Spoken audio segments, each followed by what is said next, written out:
Et puis hier, sur le plateau du Grand Journal, Luc Ferry se lâchait et écoutez ce qu'il disait. Vous avez un épisode qui racontait d'un ancien ministre qui s'est fait poisser à Marrakech dans une partouze avec des petits garçons. Bon, probablement nous savons tous ici de qui il s'agit. Très sincèrement pas. Moi je le sais, et je pense que je suis pas le seul. Et donc, si je sortais le nom aujourd'hui, l'affaire m'a été racontée par les plus hautes autorités de l'État. Si je sors le nom maintenant et que je lâche le nom dans la nature, premièrement, c'est moi qui serais mis en examen, je serais à coup sûr condamné, même si je sais que l'histoire est vraie.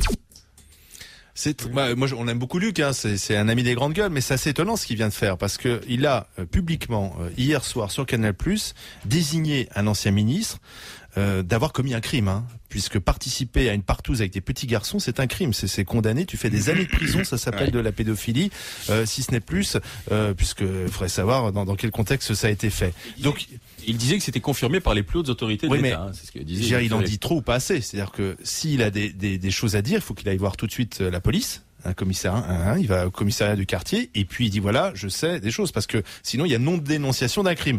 Moi je trouve ça assez étonnant de ce qu'il vient de dire Luc. Alors je ne remets pas en cause ses propos, il a sans doute des faits, enfin il a sans doute des preuves ou j'en sais rien pour accuser ainsi un ancien ministre. C'est-à-dire qu'on ne sait pas qui c'est, de gauche, de droite, est-il mort, est-il encore en vie. Il dit qu'il a des témoignages de membres du cabinet du ministre, mais aussi des hautes autorités de l'État. Il faut qu'il en dise plus. Alors là, moi, je partage complètement votre avis. Franchement, je suis absolument révoltée à entendre ces propos que je n'avais pas entendus hier soir. En effet, il en a dit trop ou pas assez. S'il a des informations, mais je trouve ça à vomir. S'il a des informations sur des faits pareils qui se seraient vraiment produits, c'est de la pédophilie et qu'il ne soit pas dénoncé. Non, visiblement, il en parlait ouvertement, mais d'après ce que disait ouvertement, sans dire qui c'est. Alors. Oui, bien sûr, sans dire qui c'est. Mais et puis sur un ton léger, excusez-moi, mais moi je le lui reproche ça, Luc Ferry. Sur un ton si badin, il n'y a pas que lui. À ce moment-là, il n'y a pas que lui qui doit parler, parce qu'il dit si toutes les hautes autorités de l'État ou de l'époque, je ne sais pas. C'est encore plus grave. D'accord, mais si c'est couvert aussi, si c'est couvert par les hautes autorités de l'État, voilà, donc il faut effectivement savoir. Oui, c'est lui qui le dit, effectivement. Mais le droit de cuissage n'a pas disparu dans de très nombreux domaines. Ça, c'est pas du droit de cuissage. Il s'agit de pédophilie, c'est encore pire. Moi, ça n'a rien à voir. Non, mais on est dans un registre qui est celui des mœurs. C'est ce que je veux dire. Et je suis pas tout à fait étonné de ce que j'entends. On a tous le sentiment que le fait d'hériter du pouvoir, politique ou économique, confère des privilèges dont certains se servent, soit en France, sur le territoire national, en toute impunité, soit à l'extérieur avec des complicités. Mais à condition que ça repose sur des faits. Parce que là, attention, là pour le coup on fait du populisme, c'est-à-dire on est en train de dire que finalement tous les responsables politiques sont d'affreux pervers. On dit pas ça. Si, parce que s'il y a des faits, il y a des instructions comme l'affaire Tron, DSK, etc. Et puis il y aura des condamnations. On est un pays clair, tu vois. On est un pays transparent. En train de dire que finalement les hommes de pouvoir seraient des gens qui abuseraient justement de ce pouvoir pour satisfaire leur perversion. Mais pas les hommes de pouvoir dans leur permis. Non, mais pas tous. Généralité qui est dangereuse. Enfin, moi, je suis une femme politique. Je suis désolée, je me reconnais quand même pas dans cette description-là. Non, mais attendez, il faut dénoncer le plus fermement possible les faits dès lors qu'ils sont avérés et connus. Et là, visiblement, Luc Ferry a connaissance de faits extrêmement graves, gravissimes. Et moi, je lui passe un message très clair. C'est s'il a vraiment connaissance de ces faits, qu'il se rende à la police et qu'il nous dise de qui il s'agit. Et puis toutes les allégations dont la presse est couverte ces derniers temps, où on fait joyeusement l'amalgame entre tout et n'importe quoi. Je veux dire, tous les hommes politiques et toutes les femmes politiques ne sont pas des pourris qui passent leur temps à abuser. En tout cas, ça n'est pas mon cas et ça n'est pas le cas de ceux que je fréquente. En revanche, le match, Jacques, sur le déballage. Là... non, mais sur Luc Ferry, je suis complètement d'accord. Non, mais là, elle émet cette déclaration. Comme finalement, elle sert pas à grand chose. Si vraiment il le sait, il a eu connaissance de ces faits, il doit aller à la police. Moi, j'apprécie Luc Ferry, c'est un ami des grandes gueules, etc. Mais là-dessus, je crois qu'il doit aller à la police le plus vite possible. Ça fait de lui un complice ou pas? Oui, absolument. Oui, absolument. J'ai aucun doute là-dessus. Je veux dire, la pédophilie, c'est quelque chose. Enfin, j'ose espérer qu'on est tous d'accord autour de cette table quand même. Bien sûr. Qu'on ne peut qu'exécrer absolument. Donc, évidemment, que s'il a connaissance de faits qu'il ne dénonce pas, c'est un complice. Oui, parce que ça laisse entendre effectivement. Donc, ça veut dire que le ministère public aujourd'hui pourrait demander l'ouverture d'une enquête. C'est ça que vous êtes en train de nous dire. Oui. Oui, en tout cas, et qu'il pourrait, puisqu'il défend la société, Donc se retourner vers l'intéressé, d'abord le mettre en examen pour complicité, c'est ce que vous dites. Non, en tout cas lui demander d'en dire plus. Comme témoin. Bon, très bien. Mais attends, c'est d'ailleurs assez facile. On nous dit que c'est pour cette raison-là que le parquet n'est pas indépendant. Alors ben voilà l'occasion de faire fonctionner, de donner des instructions au parquet, là, de ce côté-là. Michel Mercier, tu nous entends? Allez au boulot. Non, parce que ce que dit Luc dans son propos, c'est finalement il y a une impunité. C'est ça qu'il démonte. Il dit oui, mais tout le monde sait que machin, par exemple, participe à des partous à Marrakech avec des enfants, et tout le monde se tait. Donc ça voudrait dire qu'il y aurait une impunité, et ça voudrait dire aussi quand même que finalement de nombreux responsables ont des pratiques qui sont criminelles. Et tout le monde le sait, mais personne ne le dit. Non, mais alors, partout sur les enfants à Marrakech, excuse-moi, je te sens un peu plus précis, là. Ben, c'est ce que dit Ferry. Ah, c'est ce que dit Ferry. Moi, j'ai pas entendu. Moi non plus, j'avais pas entendu Marrakech, parce qu'en plus, ça salit l'image du Maroc, bien sûr, en tant qu'affaire. Un ancien ministre s'est fait coincer à Marrakech dans une partouze avec des petits garçons. Mais je comprends en même temps ce que dit Najat sur on n'est pas tous pourris, etc. Mais est-ce que vous pouvez concevoir, Najat, que le déni de réalité, c'est-à-dire que l'accusation que porte par exemple Olivier, qui dit, je porte pas l'accusation. Qui dit, mais prétendre tout ça, c'est du populisme.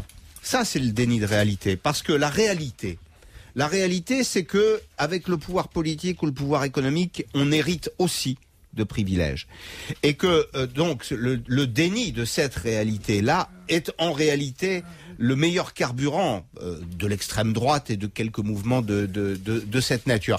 Il faudrait avoir le courage de faire le ménage chez soi, et ce qu'on peut reprocher éventuellement à certains politiques qui auraient connaissance de faits comme cela, c'est de les garder pour eux. Croyez pas ? Mais là c'est.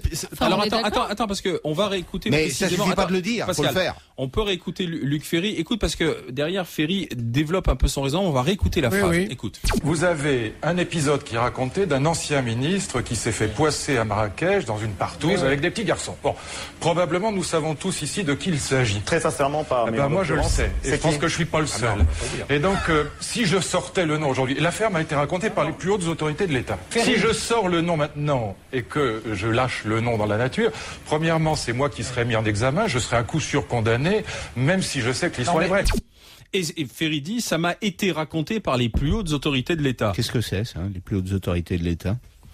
Les plus hautes autorités de l'État en général, c'est Premier ministre, président de la République, président de l'Assemblée, président du Sénat, ministère de l'Intérieur.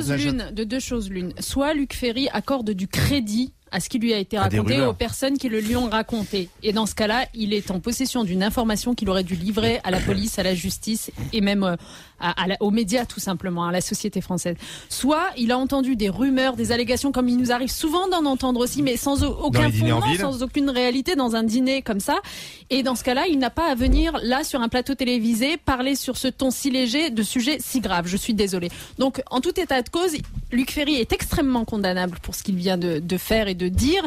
Et moi, je redis que j'incite tous les hommes politiques, mais tous les journalistes aussi, qui ont des informations qui semblent être des informations réalistes, réelles, à en faire part. Parce que, évidemment, vous parliez de populisme tout à l'heure, je peux comprendre que les Français finissent par croire qu'existe une espèce d'omerta sur le monde politique, sur le monde médiatique, où on cache des choses.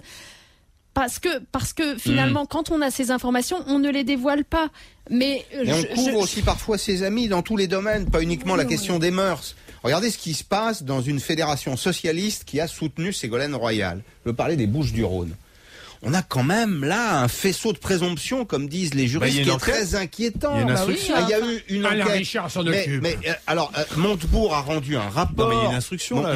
Montebourg a rendu un rapport. Il est excellent rapport, et Montebourg a raison. Et un super rapport. Et il a fait preuve de courage. Absolument. Je tiens à le saluer. Mais il a été le seul à faire preuve de courage sur ce truc-là. Non, mais il y a une instruction. Ségolène Royal l'a soutenu dans ce combat. Ségolène Royal l'a soutenu. La première secrétaire le soutient. On a parlé. Non, mais Pascal, tu mélanges deux choses, parce que là, c'est une affaire qui est instruite. Il y a un juge d'instruction qui travaille. Je te parle pas de l'instruction de la justice, je te dis de la police qu'on devrait faire chez soi. Non, mais d'accord. Mais là, il y a une enquête qui est ouverte. Ce que dit Ferry, c'est pas du tout pareil. Ferry, finalement, il cautionne en quelque sorte. Ce que dit Pascal, c'est qu'avant que l'enquête ne soit ouverte, les pratiques étaient connues, qu'il y avait une espèce d'omerta sur ces pratiques au sein même d'un parti politique. On se disait qu'après tout, comme cette fédération faisait le travail, comme on dit, faisait le job, on n'allait pas trop voir jusqu'au moment où l'enquête là est déclenchée, où là tout le monde commence à se déliner. Jade Belkacem. Pardon, Monsieur Perry, mais ce qui nourrit le populisme, justement, c'est aussi les amalgames faits entre des choses qui n'ont rien à voir les unes avec les autres. Je suis désolée, mais est-ce vraiment bien sûr que c'est grave. Bien sûr que c'est grave, mais est-ce aussi grave, je sais pas moi, d'avoir un vote irrégulier dans une fédération que de participer à une partouze avec des petits garçons? Attention, je veux dire, ou alors on change de sujet, on dit qu'on passe à une autre. Là, on compare deux choses qui sont incomparables. Moi, je dis qu'il y a d'un côté, pour le moment, il y a pour le moment une déclaration de Luc Ferry. C'est de ça dont on parle. C'est pas de la partouze à Marrakech ou ailleurs. On parle de ces déclarations. Le reste n'est pas avéré à l'argent public qui serait diverti dans une ville par un élu qui est représentant de votre parti, qui est président du Conseil général des Bouches-du-Rhône. Ça, c'est sérieux. Le point commun, c'est l'omerta. Sauf que l'omerta, visiblement, est brisée à Marseille, puisqu'il y a une instruction, parce qu'il faut le reconnaître. Parce qu'on tape suffisamment sur la justice. Pardon, il n'y a pas une instruction sur ça. Sur le problème du fonctionnement du Parti Socialiste, de la Fédération. Non, il y a une instruction sur les marchés publics, l'attribution de marchés publics. À mon avis, c'est plus important. C'est plus grave. Ça, c'est sérieux. Que ce qui se passe avec d'ailleurs le directeur de cabinet du président du Conseil général, avec le directeur de cabinet qui vient d'être mis en examen, il faut le souligner. Donc là, l'omerta est brisée. Luc, quand il fait ses déclarations, il nous parle de l'omerta. Il dit finalement, je ne peux pas dire le nom parce que je serai mis en examen, donc l'omerta va continuer sur une affaire gravissime. Midi moins 25. Non, l'omerta, elle va pas continuer. Je pense qu'il y a un véritable changement en ce moment. Il y a un vrai frémissement. On va continuer de parler de cette omerta, et puis Salem, qui était dans son taxi là du côté de Nantes.